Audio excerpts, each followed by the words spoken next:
우리가 인생을 살아가면 사실 많은 것을 준비할 때가 많습니다. 특별히 앞에 닥쳐질 일들을 위해서 준비하고 사는 사람하고 준비하지 않는 사람은 그 삶이 판이하게 결과로 나타나는 것을 보게 됩니다. 농사 지을 때도 그냥 짓는 것 아니죠. 잘 준비했다가 짓게 됩니다. 시험을 치는 수험생도 그렇습니다. 열심히 준비해서 시험을 치게 됩니다. 집을 하나 지어도 그냥 짓는 것이 아니라 모든 것 준비하고 집을 짓게 되는 것입니다. 신앙도 우리가 하나님 앞에 하나님의 말씀은 우리에게 지금의 구원받는 것도 가르쳐 주지만 또 구원받고 난 후의 삶도 가르쳐 주시고 또 구원받은 성도가 죽음 이후에 우리에게 주어지는 영원한 하나님 나라도 우리에게 가르쳐 주는데 그 키가 예수께서 이 땅에 오신 초림하신 예수님 또 다시 오실 재림하신 예수님의 초점이 맞춰져 있습니다. 오늘 본문을 보면 예수님이 이 땅에 아기 예수님으로 오시는 그 초림 때에 예수를 맞이한 사람들이 있습니다. 특별히 본문을 보게 되면 두 가지 부류가 기록이 되어 있습니다. 전혀 준비하지 않고 예수님을 영접하지 아니한 그리고 아예 예수님을 죽이려고 했던 부류가 있는가 하면 그러나 하나님이 지시한 대로 영적으로 깨닫고 난 후에 예수님을 찾아와서 예수님을 맞이하고 경배했던 자들이 오늘 본문에 기록이 되어 있습니다. 이것을 한번 집중적으로 한번 생각해 보려고 합니다. 우리 첫 번째로 보면 특별히 그 예수님이 이 땅에 오심을 그 소식을 듣는 부류의 사람들이 있습니다. 그 중에 헤롯 임금이 오늘 본문에 기록이 되어 있습니다. 1절, 2절은 이렇게 기록을 합니다.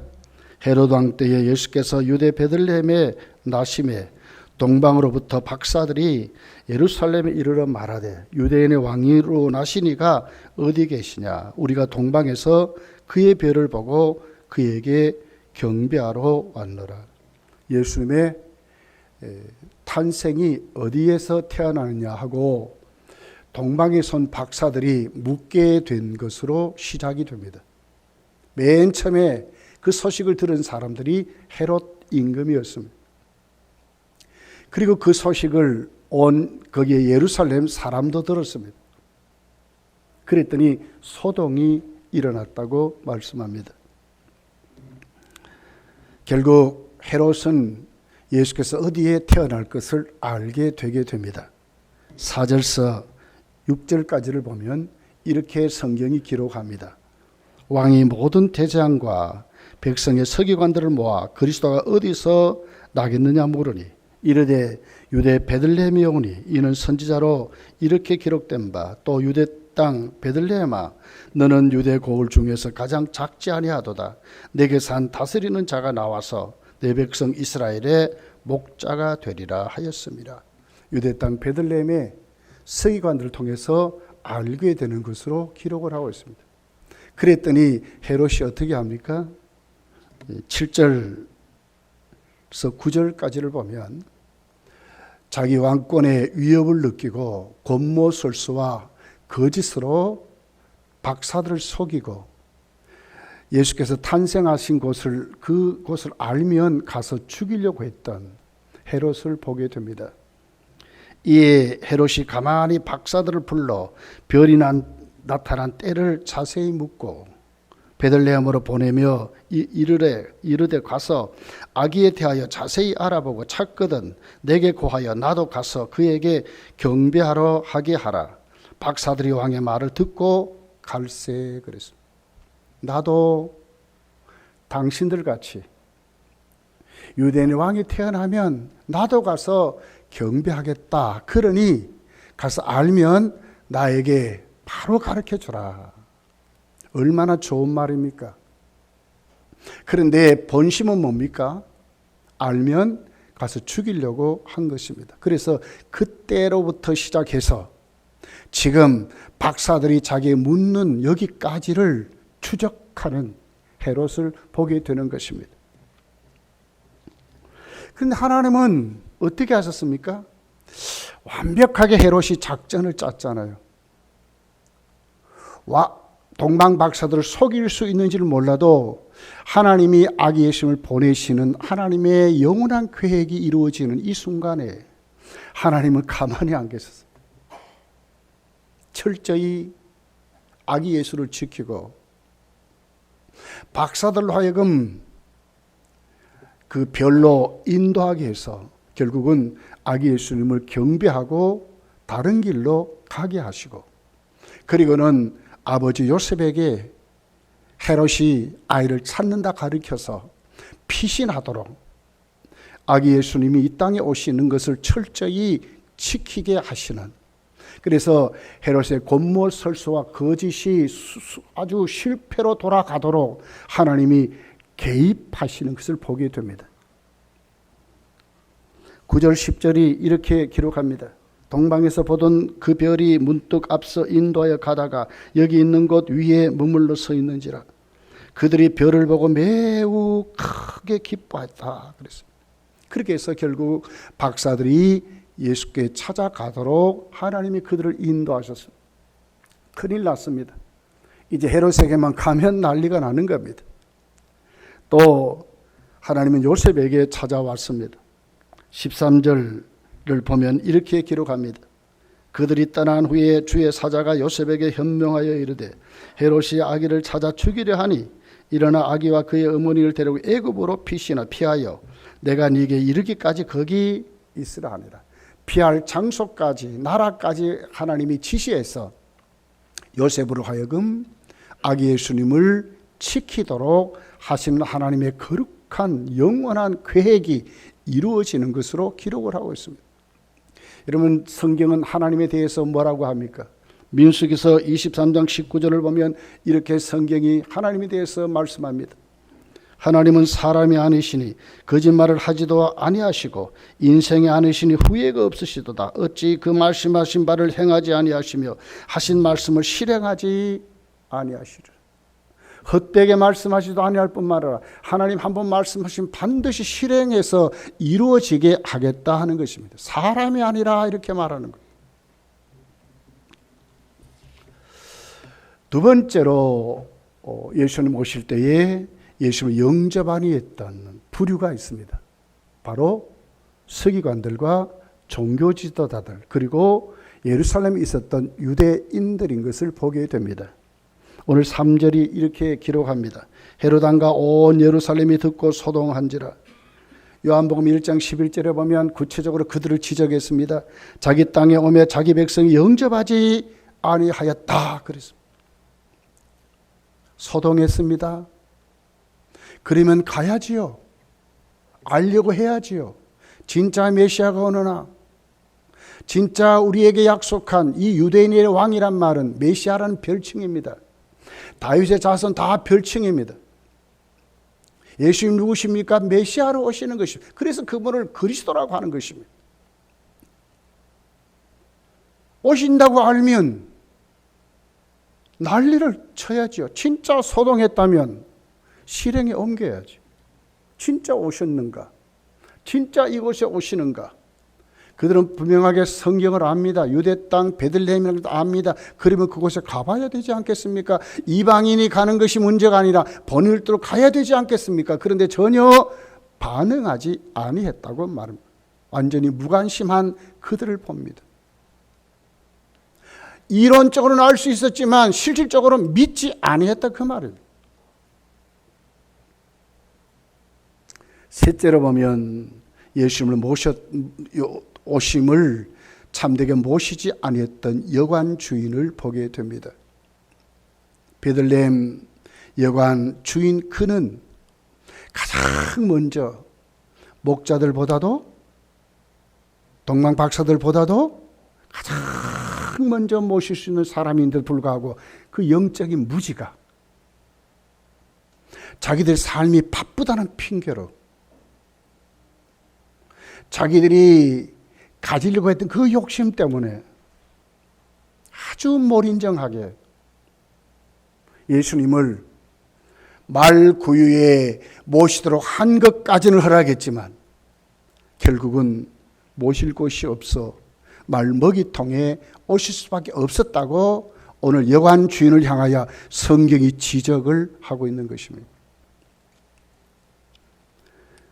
누가복음 2장 7절에 보면 첫 아들을 낳아 강보로 싸서 구유에 누웠으니 이는 여관에 있을 곳이 없었다 그랬어요. 여관에 있을 곳이 없음이니라. 여관에 그 여관 주인이 뻔히 살아있는데도 많은 방들이 있는데도 불구하고 있을 곳이 없다. 왜? 빈 방이 없었다는 거예요. 돈에 눈이 팔리고 세상 일에 눈이 팔려서 전혀 영적인데 무관심했던 이가 얼마나 철저히 자기중심적인지 얼마나 욕심이 충만했는지 만삭이 되어서 배가 불러 그 한겨울에 여러분 마국간에 있으면 되겠어요? 근데 거기에 있는 모든 사람뿐만 아니라 이 여관 주인이 결국은 빈방이 없다고 한 것입니다. 이것이 오늘 세상이 이렇다 하는 것을 우리에게 말씀합니다. 전혀 예수 그리스도께 오심에 관심이 없습니다. 성탄절이 무엇인지를 모릅니다. 오늘 설교하러 오기 전에 극동방송을 들었습니다. 목사님이 선물을 마련해가지고 극동방송국에다가 주고 퀴즈에 맞는 사람을 주라 하는 것이었습니다. 그 선물은 십자가 목걸이랍니다. 근데 거기에다가 아주 잔글씨를 많이 새겨서 정말 기념품까지 만들어서 이렇게 주는 그 목사님이 있었어요. 근데 그 퀴즈가 이런 것입니다. 메리 크리스마스가 무슨 뜻인가 하는 거예요. 많은 사람이 답을 올렸는데 어떤 사람은 즐거운 성탄절입니다. 행복한 날입니다. 뭐 이런 사람이 많았고요. 또 어떤 사람은 예수께 미사 이렇게 했다는 거예요. 그런데 그 중에 정확한 답을 올린 사람들이 있었어요. 예수께 예배하는 뜻이라는 거예요. 그랬더니 아나운서가 그래요. 참 예수께 미사라는 말도 맞지 않습니까? 그랬더니 그 목사님이 단호하게 말하는 거예요. 아니요, 우리는 계신 겁니다. 예수께 예배가 맞습니다. 즐거운 예배 이런 뜻입니다. 아주 단호하게 하는 것을 들었어요. 이것이 여러분 기독교인의 자세인 것입니다. 영적인 무지는 진짜 이분이 누구실 줄 모르니까 헤롯 임금도 자기 자리가 위태로움만 알고 세상 왕과 비교해서 어떻게 예수님이 세상 왕입니까? 아니지 않습니까? 그럼에도 불구하고 오늘 헤롯 임금은 자기 자리를 갖다 놓고 예수님과 견주었다. 게임이 안 되는 겁니다. 예수님 만왕의 왕이지 않습니까? 천상의 주인 아닙니까? 이 땅의 모든 것을 예수님이 가지신 분 아닙니까? 비교할 수 없는데 감히 지자리와 비교해서 예수님을 죽이려고 했다는 것이 성경이 말하는 영적인 무지라고 하는 겁니다. 기독교의 배경, 말씀의 배경에 있지만 그들은 여호와를 부르는 성도라고 했지만 진짜 성도가 아니라 그들은 전혀 영적인 일에 관심이 없고 진짜 성경이 말하는 바른 신앙으로 세워지지 않았다고 말하는 것입니다. 그게 관심이 없는 겁니다.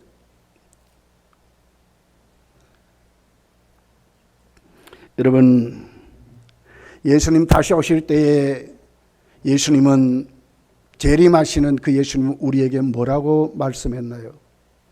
마태복음 24장 37절 39절까지를 보면 이렇게 기록을 합니다. 노아의 때와 같이 인자의 임함도 그러하니라. 홍수전에 노아가 방주에 들어간 날까지 사람들이 먹고 마시고 장가들고 시집가고 있으면서 홍수가 나서 그들을 다 멸하기까지 깨닫지 못하였으니 인자의 임함도 이와 같았다고 그랬습니다. 말씀이 수도 없이 재림을 말하지만 예수님이 오실 때는 어떻게 한다? 사람들이 삶에만 관심이 있다는 거예요. 먹고 마시고 시집가고 장가가고 여기만 관심이 있다는 거예요. 이 영적인 무지를 말하는 것입니다. 삶의 우선순위, 신앙의 우선순위가 없는 종교인들을 말하고 있는 것입니다. 이런 사람들은 예수님을 영접하지 못할 것입니다. 그래서 성경은 분명히 얘기하고 있습니다.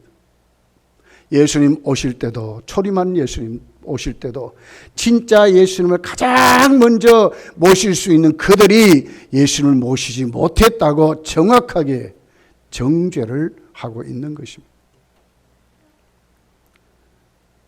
여러분, 우리는 오늘 이 말씀을 보면서 우리의 삶의 우선순위가 어디에 있는지를 생각해 봐야 합니다. 나의 모든 목표, 나의 모든 삶의 우선순위가 무엇인가를 진짜 생각해 볼 줄 알아야 합니다. 마태복음 6장 33절에 보면 이렇게 기록합니다. 그런즉 너희는 먼저, 그랬어요. 이 먼저가 중요한 말씀이에요. 뒤에 것도 할 수 있습니다. 그러나 먼저 할 게 있다는 거예요. 너희가 누굽니까? 성도를 말하는 거예요. 먼저 그의 나라와 그의 의를 구하라. 그리하면 이 모든 것을 너희에게 더하시라. 먼저 구할 것이 뭡니까? 그의 나라와 그의 의를 구하는 것이 먼저라고 말을 하고 있는 것입니다. 요한삼서 1장 2절에 봐도 이렇게 기록합니다. 사랑하는 자여 내 영혼이 잘됨 같이 무엇이 먼저입니까? 영혼이 잘되는 것이 먼저입니다. 네가 범사에 잘되고 간건하기를 내가 간구하노라 이렇게 말합니다. 이게 우선순위를 말하는 겁니다. 뒤에 것 해야 됩니다. 그러나 먼저 할 것이 있습니다. 먼저 하나님께 세워질 것이 있다고 지금 오늘 본문은 우리에게 가르치고 있는 말씀입니다. 그러면 여러분, 예수님 정말 탄생하실 때에 예수님을 영접한 사람들은 어떤 사람들인가? 오늘 본문에 나온 동방백사들을 살펴보기를 원합니다. 오늘 동방백사들은 오늘 본문에 보니까 먼저 예수님을 찾아왔다, 예수님을 사모했다 하는 것으로 시작을 합니다. 그들의 삶의 우선순위는 예수님께 오는 것이었습니다. 예수님을 만나는 것이 삶의 우선순위였고 전부라고 말하고 있습니다. 1절 2절에 보니까 헤롯 왕 때에 예수께서 유대 베들레헴에 나심에 동방으로부터 박사들이 예루살렘에 이르러 말하되 유대인의 왕으로 나신 이가 어디 계시냐? 우리가 동방에서 그의 별을 보고 그에게 경배하러 왔노라 그럽니다. 여기 1절에 동방으로부터 하는 말의 원문을 보면 보라 하는 감탄사가 그 앞에 있어요.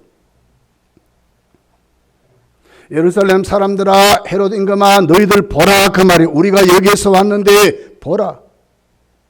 동방에서 왔다니, 동방에서. 너희는 뜨뜻하고 화려한 왕궁에 있지만 우리는 저 동방에서 왔대요. 우리를 보라 그 말이에요. 왜 왔습니까? 유대인의 왕 메시아가 어디 태어나시냐 하는 것을 알려고 왔다는 거예요. 그들의 관심은 어디에 있었습니까? 메시아에게 있었습니다. 그들의 삶의 우선순위는 메시아였습니다. 그들은 경배하려고 예수님을 찾아왔다고 이렇게 지금 말씀합니다. 동방이 어디입니까? 많은 주경학자들이 이것저것을 말하지만 대부분의 주경학자들은 옛날 바벨론이라고 말합니다. 그 바벨론은 요즘 이라크입니다. 이라크. 중동의 이라크를 말하고 있어요. 거기에서 그들이 왔다고 합니다. 얼마나 사모했습니까? 수개월 동안 낙타를 타고 말을 타고 오면서 어떻게 왔어요? 강도에 이어 수도 없는 오는데 모든 어려움들이 그들은 다 그것마저도 팽개치고 다 감수하면서 오직 유대인의 왕 메시아를 만난다는 하나의 일념으로 얼마나 사모했는지, 그리고 경배하려 왔다고 오늘 성경이 우리에게 말씀을 하고 있습니다. 성도의 삶은 어떻게 되어야 하겠습니까? 모든 삶의 우선순위가 분명해야 하는 것입니다. 나의 전부가 무엇인지 똑바로 세우는 것이 성도의 삶이라고 말하고 있는 것입니다. 여러분, 2절 말씀을 보니까 우리가 동방에서 그의 별을 보고 그에게 경배하는 목적이 뚜렷합니다. 경배하러 왔다 그랬습니다. 9절 10절에 보면 박사들이 왕의 말을 듣고 갈새 동방에서 보던 그 별이 문득 앞서 인도하여 가다가 악이 있는 곳 위에 머물러 서 있는지라. 별이 인도 따라 가다가 악이 있는 곳에 머물러서니 그들도 거기에 머물러 섰다 그 말이죠. 하나님의 지시한 방법대로 순종했다 그 말입니다. 거기에 세워졌다 그 말 아닙니까?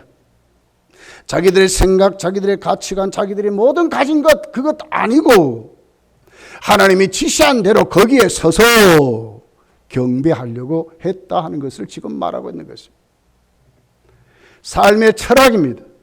삶의 방법입니다. 이것이 성도의 삶의 철학이요 방법이라고 말을 하고 있는 것입니다. 하나님이 지시한 자들, 지시함을 받은 자들. 아벨이 어떻게 여러분 히브리서 11장에 믿음으로 하나님 앞에 응답받는 제사를 드릴 수 있었습니까? 하나님이 지시한 방법을 믿었기 때문에 그랬습니다. 아버지가 가르쳐 주었습니다. 지시한 방법들을 믿는 것이 바로 믿음인 것입니다. 10절에 보니까 그들이 별을 보고 매우 크게 기뻐하더라. 하나님이 인도했다고 말하고 있는 것입니다. 여러분 하나님이 인도하심을 믿으시길 예수님 축복합니다. 성도는 반드시 하나님이 인도하심이 있어요. 얼마나 위험한 여행입니까 여러분? 얼마나 힘든 조건으로 그들이 오고 있습니까? 열대 지방입니다. 강도들 수도 없는 것이 기다리고 있습니다. 맹수의 위협도 있습니다. 그런데 그 모든 것을 초월해서 예수님을 경배하는 것이 그들의 삶의 목적이었다고 말하고 있습니다. 너희가 먹든지 마시든지 무엇을 하든지 하나님의 영광을 위해서 살아가는 것이 오늘 성경이 말하는 성도의 목표요 성도의 삶이라고 말하고 있는 것입니다. 칼빈은 개혁주의가 어떤 사람들이냐? 고집스럽게 믿는 자가 아니라 하나님의 영광을 위해서 성경대로 믿는 자가 칼빈주의자라고 말하고 있는 것입니다. 고집스럽게 믿는 게 아니고요. 하나님의 영광을 위하여 말씀대로 믿는 자가 칼빈주의자라고 말하고 있는 것입니다. 여러분, 이런 그들에게 하나님이 지시하십니다. 12절에 보면 아기 예수님을 만나게 하지요. 그리고는 그들을 꿈의 헤롯에게로 돌아가지 말라 지시함을 받아 다른 길로 고국으로 갔다고 그랬습니다. 다른 길로 갔다고 말하고 있습니다. 이것이 성도의 삶이라고 말합니다. 내가 가는 길이 혹 하나님이 잘못됐다 지적하시고 내가 살아가는 방법이 하나님이 잘못되었다고 지적하시면 돌아서야 되는 것입니다. 하나님이 지시한 방법대로 우리가 가는 것입니다. 이것이 성도라고 말을 하고 있는 것입니다. 여러분, 이런 동방박사들이 예수님을 경배하러 왔다가 진짜 예수를 만나서 경배하는 자들이 됩니다. 이것은 예배라고 우리에게 말하고 있습니다. 최고의 것으로 하나님께 무릎 꿇고 경배하는 것이 예배인 것입니다. 11절에 보니까 집에 들어가 아기와 그의 어머니 마리아가 함께 있는 것을 보고 엎드려 아기께 경배하고 보배함을 열어 황금과 유황과 몰약을 예물로 드리라 그랬습니다. 장소를 가리지 않았습니다. 어려운 조건을 묻지 않았습니다. 그들은 정확하게 참 경배자를 알고 경배했다고 말하고 있습니다. 요셉에게 경배한 거 아닙니다. 마리아에게 경배한 거 아닙니다. 누구에게 경배했습니까? 아직도 분별하지도 못하는 그 핏덩이 아기 예수께 경배했다고, 그것도 황금과 유황과 몰약을 드렸다고 말을 하고 있습니다. 주경가들은 황금은 예수 그리스도의 왕권을 말한다고 합니다. 만왕의 왕, 나의 왕으로 인정하고 드린 신앙의 고백이라고 말하는 것입니다. 유황은 신성이랍니다. 좋은 향기를 바라는 하나님의 영광을 나타내는 신성, 예수 그리스도의 신성이라고 말하고 있습니다. 몰약은 인성, 예수께서 죽음과 제사에 드리는 죽음을 제사라고 이렇게 기록들을 하고 있습니다. 완전한 예수 그리스도에 대한 고백이 분명했다고 이렇게 말하고 있습니다. 여러분, 예배는 이런 것입니다. 우리가 주께로 나오면 그냥 오는 것이 아니라 우리의 믿음을 고백하고 예수 그리스도 나의 왕이시오, 나의 하나님이시오, 오늘 나를 위하여 십자가에서 내 죄를 사해 주신 나의 주님을 고백하고 그 주님의 공로로 아버지 하나님께 무릎을 꿇고 경배하는 것이 참된 예배인 것입니다. 믿습니까? 이게 예배입니다. 예배입니다.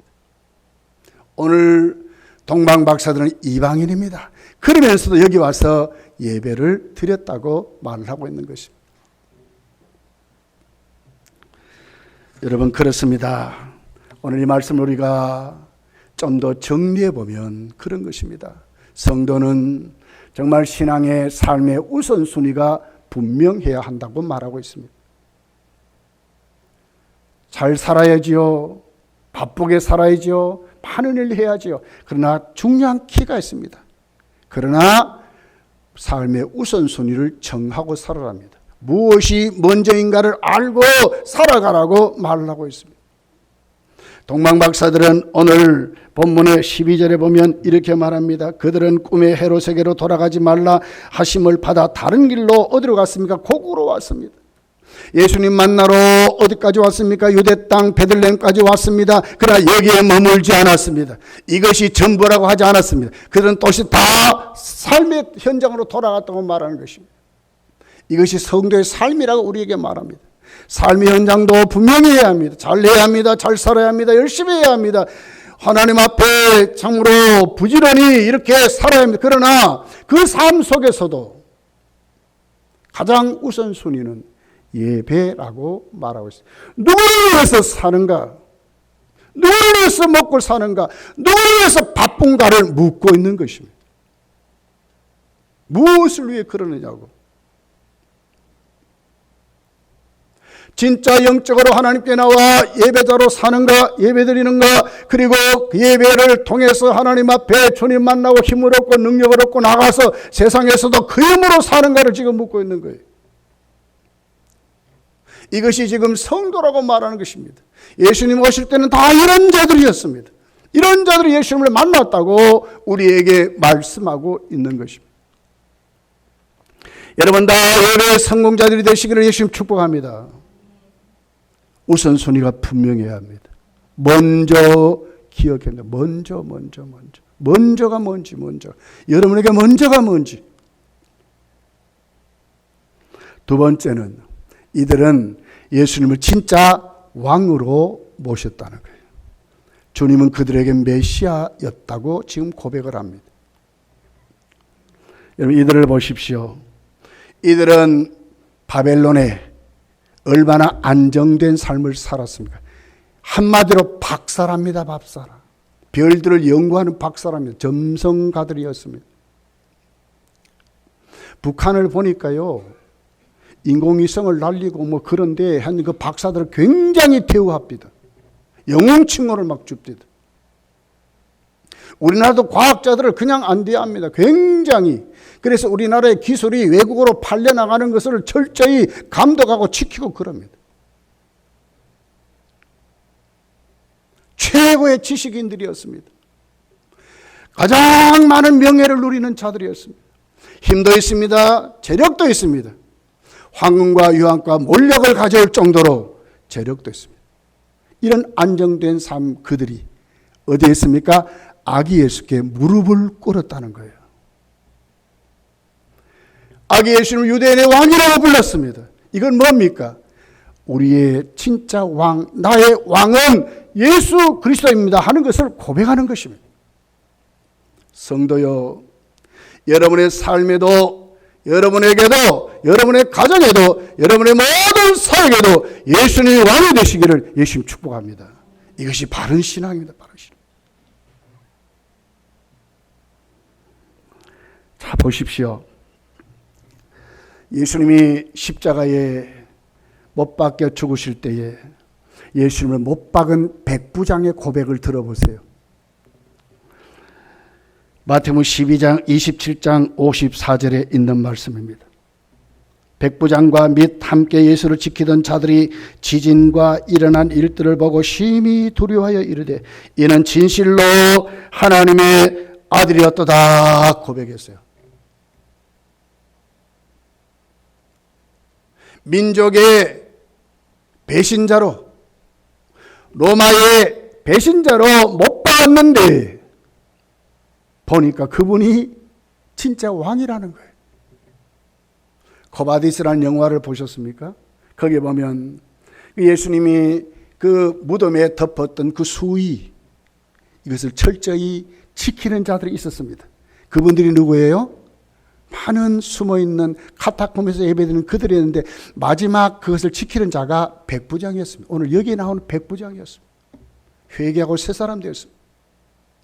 백부장의 지위도 다 팽개칠 정도로 예수께서 그 인생의 왕이 되셨다고 고백을 하는 것입니다. 이것이 누굽니까? 성도라고 하는 것입니다.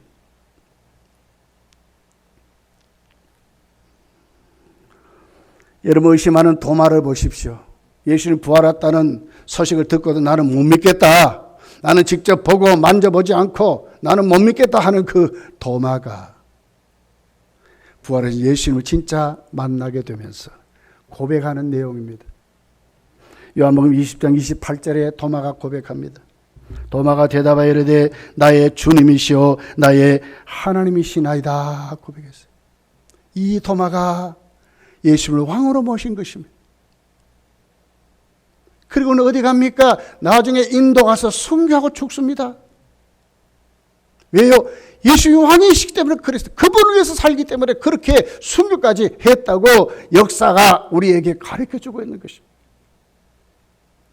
사도 베드로를 보십시오. 예수님 따라다니다가 예수님 묻지요. 너희들은 나를 누구를 하냐 그랬더니 마태복음 16장 16절에 정확하게 교회의 초속을 고백합니다. 주는 그리스도시요 살아계신 하나님의 아들이십니다. 바요네 시몬은 네가 복이 있다. 네 반석 위에 내 교회를 세우겠다. 예수 그리스도가 누구신가를 고백했던 그 베드로의 고백 위에 교회가 세워진다고 베드로를 칭찬하고 복을 준 것을 보게 됩니다. 이런 베드로가 예수님이 십자가에 못 박혀 이제 고난을 당하시면서 뽑박회로 가는 거기에 예수님이 붙잡혔을 때 베드로는 예수님을 부인하고 저주까지 하게 됩니다. 마가복음 16장 71절에 있는 말씀입니다. 베드로가 저주하며 맹세하되 나는 너희가 말하는 이 사람을 알지 못하노라 그랬어요. 생명이 무서웠어요. 죽음이 두려웠어요. 베드로는 예수님을 저주하고 부인했다고까지 말했는데 오순절날 성령이 그에게 왔습니다. 성령 충만을 받은 베드로는 어떻게 설교하고 어떻게 믿고 나중에 그는 십자가에 거꾸로 매달려 순교할 수 있었습니까? 예수님은 자신의 왕이라는 것입니다. 사도행전 2장 36절에 이렇게 고백합니다. 이렇게 설교합니다. 그런즉 이스라엘 온 집은 확실히 알지니 확실히 알으래요. 너희가 십자가에 못 박은 이 예수를 하나님이 주와 그리스도가 되게 하시는 주와 그리스도 왕이라는 말입니다. 그리스도가 되게 하셨다고 고백하고 그렇게 믿고 주님을 증거하다가 순교했다고 말하고 있습니다. 이것이 성경이 말하는 변화받은 하나님의 사람들이라고 말하고 있는 것입니다. 적당히 믿는 것이 아닙니다. 확실히 믿는 것입니다. 바르게 믿는 것입니다. 주를 경배하는 자로 믿어야 합니다. 주님을 왕으로 모시고 믿어야 하는 것입니다. 이것이 바른 믿음이라고 말하고 있습니다. 정말 저와 여러분이 예수님을 똑바로 바르게 믿고 예수님을 정말 우리의 삶의 주인이요 왕이요 나의 그리스도임을 고백하고 진짜 그렇게 믿고 산다면 이제 우리 인생에도 BC와 AD가 갈라지는 거예요. 진짜 신앙인의 삶이 시작되는 거예요. 하나님의 지시를 받는 자가 되고요. 하나님이 함께하는 임마누엘의 사람이 되고요. 그 임마누엘을 통하여 내 삶이 주를 위해서 살아가는 사업도 직장도 내가 갖고 있는 모든 것에서 주를 위해서 살아가는 주 위에서 주의 왕이심을 인정하고 믿음으로 살아가는 믿음의 사람이 된다고 오늘 성경이 우리에게 가르쳐주는 말씀입니다. 로마서 5장 21절이 이렇게 기록합니다. 이는 죄가 사망 안에서 왕노릇한 것 같이 은혜도 또한 의로 말미암아 왕노릇하여 우리 주 예수 그리스도로 말미암아 영생에 이르게 하려 함이라. 무엇이 우리에게 왕노릇해야 합니까? 은혜가 왕노릇해야 예수 그리스도의 나라에 임한다고 이렇게 말하는 것이, 이것이 성도의 삶이라고 말하는 것입니다. 시시하게 살아서는 안 됩니다. 예수 그리스도의 증인으로 살아야 합니다. 왜? 예수님이 오셨고 다시 오실 것이기 때문에 그렇습니다. 우리 잘 알지 않습니까? 기름 준비한 5처녀, 기름 준비하지 못한 5처녀, 마태복음 25장에 분명히 기록하지 않습니까? 신랑이 옵니다. 예수님의 재림을 말하는 것입니다.